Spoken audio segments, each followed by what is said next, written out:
स्वागत है दोस्तों आप सभी का। और आज की इस वीडियो में हम लोग बात करेंगे कि जो यूपी गवर्नमेंट ने जितने भी हलाल प्रोडक्ट्स हैं उसके ऊपर जो बैन लगाया है वो क्या है, क्या होता है हलाल सर्टिफिकेट, हलाल क्या होता है, हराम क्या होता है, और इससे जुड़ी जितनी भी चीज़ें हैं उन सब चीज़ों को हम कवर करेंगे।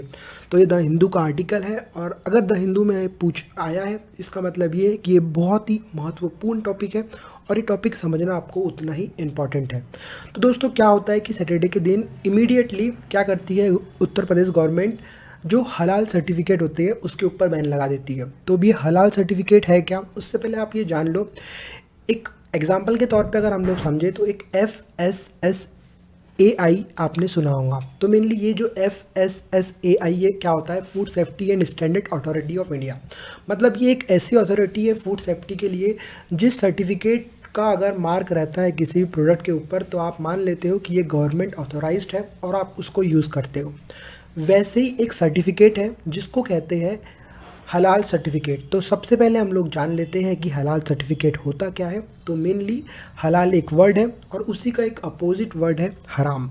ओके, तो मेनली हलाल एक देखा जाए तो ये इस्लामिक वर्ड है और ये पूरी जितनी भी एक्टिविटीज़ हो रही है वे इस्लाम के तौर पर ही हो रही है।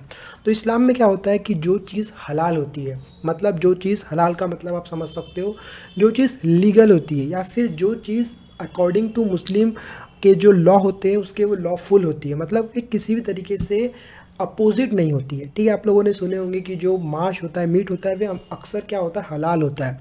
तो वो एक अलग टॉपिक हो जाता है, पर अभी हम लोगों को क्योंकि समझना इसीलिए इम्पॉर्टेंट है क्योंकि ये केवल मीट पर नहीं हलाल टैग होता है।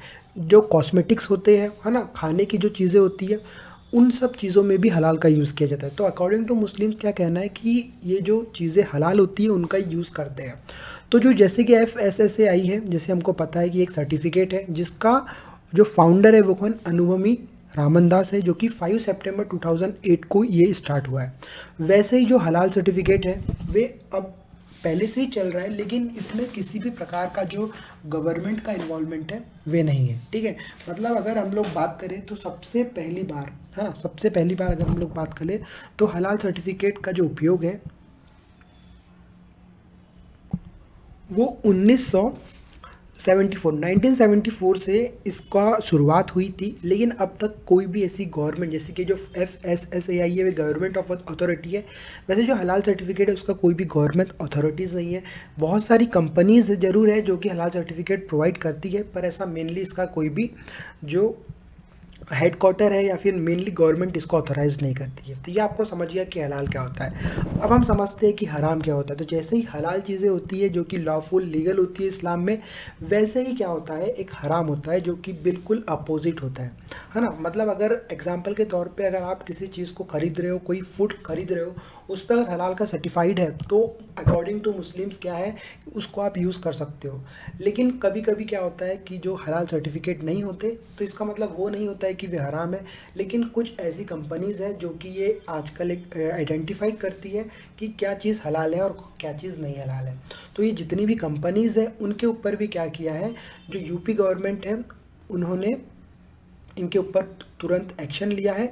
जिसमें से अगर हम लोग मेनली देखें तो कुछ प्राइवेट कंपनीज़ हैं, जैसे कि प्राइवेट लिमिटेड चेन्नई, जयमत उलमा हिंद हलाल trust Delhi, Halal council of India Mumbai, Jamiat Ulama Maharashtra and others are allegedly exporting religious sentiments. तो यूपी गवर्नमेंट का ऐसा कहना है कि ये जितने भी सर्टिफिकेट्स हैं इन सर्टिफिकेट के तहत क्या हो रहा है, लोगों के दिल में भ्रम पैदा किया जा रहा है कि क्या हलाल है और क्या नहीं हलाल है। तो ये सब चीज़ें गवर्नमेंट ने कही है, और ये जितनी भी कंपनीज़ का मैंने नाम लिया हूँ उनके ऊपर यूपी गवर्नमेंट ने क्या किया है, केस को भी रजिस्टर्ड की है। ठीक है, अगर हम लोग आगे बात करें तो यूपी गवर्नमेंट ने ये सब चीज़ की है। तो अब किसी भी तरीके से यूपी में हलाल सर्टिफिकेट के जितने भी प्रोडक्ट्स हैं, ठीक है, अब प्रोडक्ट्स में बहुत सारी चीज़ें होती है, जैसे कि खाने वाने की चीज़ें हो, है ना, उसके बाद जो कॉस्मेटिक्स हो, फूड हो, ये सब चीज़ें भी अगर हलाल टैक्स के साथ बांटी जाती है या हलाल सर्टिफिकेट के साथ दी जाती है तो वो यूपी में पूरी तरीके से बैन है। और आप इसका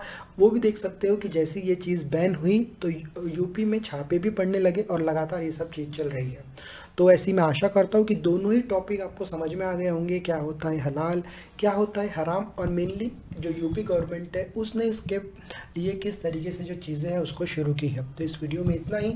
नेक्स्ट वीडियो में ऐसे ही कुछ टॉपिक्स के साथ हम लोग फिर मिलेंगे। जब तक के लिए जय हिंद, जय भारत।